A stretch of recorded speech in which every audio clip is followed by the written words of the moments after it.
That is Knight. freaking Oh, believable. wow. Wow. Unbelievable. This is trauma. This is incredible. It's traumatizing. So the commentators are not exaggerating. This one is painful but also mesmerizing to watch. Now this is 6 years ago in 2017. It's the Speed Chess Finals, Hikaru Nakamura against Magnus Carlsen, and it's the days when Magnus had the psychological edge in online chess over Hikaru and over the board, by the way. So here with the white pieces, Magnus Carlsen, he kicks off and we see a King's Indian on the board from Hikaru. Now he's trailing the match, he's trying to fight back, be aggressive. This is blitz chess, 5 minutes plus 3 seconds. Let's see what happens in this game. So Magnus goes all mainline stuff, but then after castles, he goes for this h3 move. Now the main move there is bishop e2, and you see this idea a lot these days with h3, g4, but without the knight committed to f3, so it's slightly different. Now we see e5 and d5 keeps the centre closed. Very standard idea when you're looking to push on the king side there. So a5 now played, looking to stop b4, secure c5 for a knight. We see bishop e3, knight a6, eyeing this square. G4 now, the standard space gaining move from white, and it's all about trying to undermine black from playing that pawn to f5, the classic break. Now knight d7 played, knight d2, and we don't see f5 here. And just to show you why, this is so common in King's Indian, well, after captures, pawn recaptures, this pawn takes. The problem here is that you freed up this e4 square. White can land a knight there. You can also bring the queen and bishop to start dominating these light squares, and this bishop looks really poor on g7, trapped by its own pawn. And the g file is now open for the rook. White's not yet castled. So that's why this whole system discourages f5. So instead, we see rook g1, sorry, back here, instead of f5, we see knight d to c5, then rook to g1, king h8 sidesteps, a3, bishop d7, queen c2, and now c6 from Hikaru. Very common idea. If you're not breaking on the king side, well, trying to chip away at that white centre makes a ton of sense. And now Magnus plays in a very double-edged way. He castles queenside, and you don't have to do this. Often in these structures, the king actually sits in the centre, and it's relatively safe when the centre's closed like this. So c takes d5 played. The pawn now recaptures c-pawn. By the way, you can go with the knight and the e-pawn, different ideas. Magnus goes with this one, so he does open this bishop to develop, makes a lot of sense, frees the c4 square for a knight later, but also opens the c-file. So, double-edged, you give something, you gain something. Now we see rook c8. King b1 sidesteps and pawn to a4, clamping on this b3 square, and Magnus, he counterattacks on the king side with pawn to h4, and that one's not captured by the black queen because otherwise f3 comes and you're actually helping white attack by opening this h-file, and this little pawn move protects the g-pawn, also allows another heavy piece to swing into this attack soon. Very, very dangerous. So coming back here, after pawn h4, now we do see pawn to f5, and the computer does not like it. It prefers queen to a5 or rook b8, both moves geared towards trying to prepare b5. But after f5, well, Naka's got a tactical idea in mind, because if you capture, pawn recaptures, and then take again, well, this is really bad. You can see the eval bar go, because after the bishop recaptures, you're skewering the queen to king, and you can't actually intercept with a knight. Say you go knight d to e4, well, after captures, if you retake with the knight, well, now you've lost your queen due to the pin of the rook. So none of that stuff is very good. Although you can take with the g-pawn and then go bishop g5, not so bad. But Magnus goes a different way here with pawn to h5. What's his idea? Well, Naka goes f4, that space gaining move. Magnus chops here, the knight recaptures, he takes, pawn recaptures, and g5. So it's a positional idea geared towards making that highlighted bishop a bad bishop. He's saying my two knights are going to be better than your bishop pair in this relatively closed structure. So that's the battle now. Rook f7 from Naka, preparing to remaneuver that bishop. Bishop b5.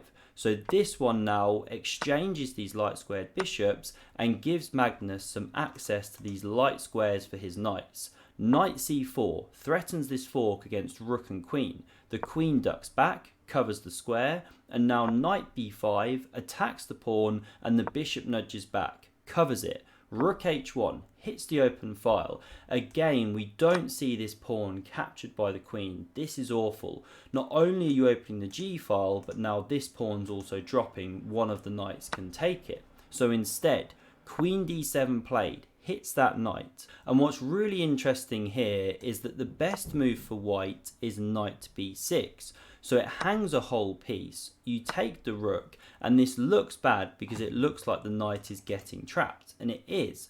But there's this huge attack that now comes with pawn f3, the rook takes, and then queen here.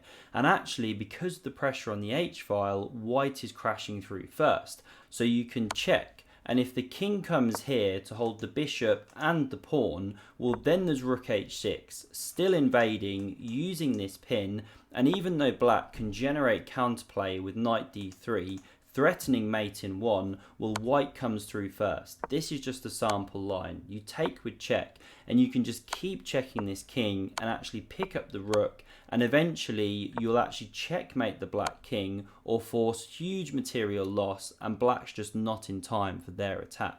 Okay, I'll stop the line here, won't keep going. So coming back, after this move of, where are we, queen d7, attacking this knight, knight b6 was best, but not easy to see. Instead, Magnus drops the knight back, and now we see rook c7, knight b6 hits the queen, it drops, f3, that same idea to bring heavy pieces into the attack. Knight b3 played, and here Magnus, he makes a mistake. So he plays a really natural looking move of knight takes on a4. But it is a blunder because it's got nowhere to go. This knight is covering its retreat and b5 is on the cards, threatening to trap the knight. So what should Magnus have played? Well, queen d3 is a good move, anticipating knight d4 and just holding off with that knight from capturing this pawn. But this one on the board and Naka pounces. So he goes knight d4. The queen now moves to the h-file. Coming here in 1 was actually a better move because now here the rook hits the h-file, the queen has to go again, and now we see this one of pawn b5 trapping that knight. Yes, it jumps back to b6 after this exchange of rooks, but now it has no squares to retreat to after the simple move of queen d8 hitting that knight. Now, if, by the way, you try and sack an exchange here, pawn recaptures, queen takes to hold on to the knight, well then you're running into bishop g7. After the queen goes, you can take, pawn recaptures, and this simple move again just catches the knight in the trap. It still has no retreat squares. So coming back here, we see Magnus now take the pawn on b5. This knight captures. Now we see the knight retreat. But here Nakamura is a whole piece up for just 2 pawns. Not the greatest piece, but still a piece. Knight d4 played. Queen g2. The rook now comes to the c-file, hitting the knight. This one defends. The queen renews the attack. Queen f1. Knight b3 hits the rook. It jumps up the board. Both players getting low on time now. The knight hops back, and we see king to a2, nudging away, trying to find safety. Queen a6 creates this nasty pin against the unprotected queen. It jumps up to d3, queen a7, and now this is an interesting moment from Magnus. So although he's a piece down, he actually initiates exchanges, and they say that when you're the material side up, then you want to initiate exchanges, and the opposite is true.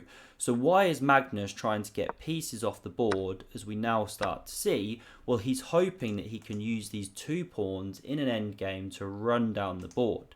So knight b3 was played here, offering another exchange, and it's not so easy for Hikaru to avoid these exchanges. Now, the top engine move here is takes, or one of the top moves, and after queen recaptures, then winning this pawn, playing the endgame with the queen and the bishop. However, I can understand this queen c2 move, because yes, the queens come off the board, but you preserve the knights, which means that this pawn can now become very weak on f3. We see this one dropping first, but knight d4, f3, I can understand keeping the knights on the board. But now after knight c6, king f7, these pawns get rolling in a really dangerous manner.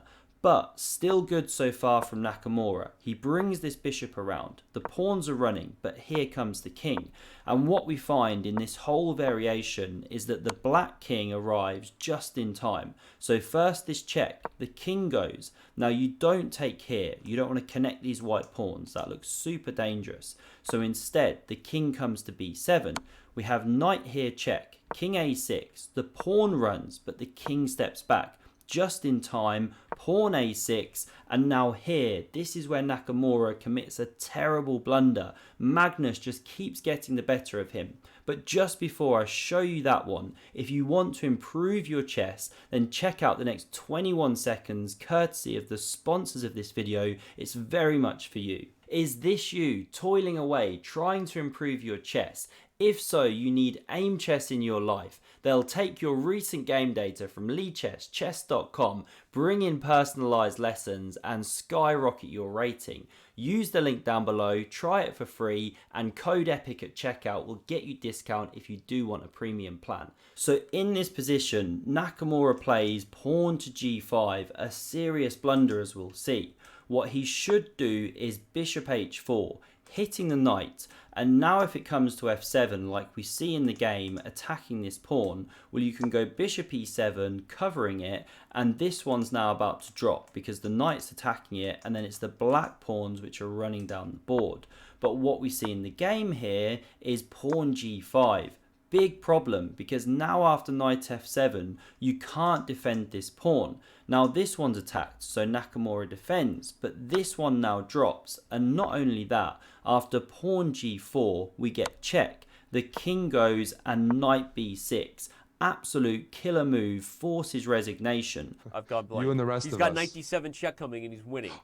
That is freaking Oh, believable. wow. Wow. Unbelievable. Knight d7. Oh, this is trauma. This is incredible. It's traumatizing. I'm not going to sleep. No matter what, king tonight. c7, knight d7, doesn't matter. MAgnus has taken two positions and completely wrecked Hikaru. So these were the days when MAgnus had the edge. If you want to see another incredible game played by him, then check out the video on screen. Thanks very much for watching and see you soon.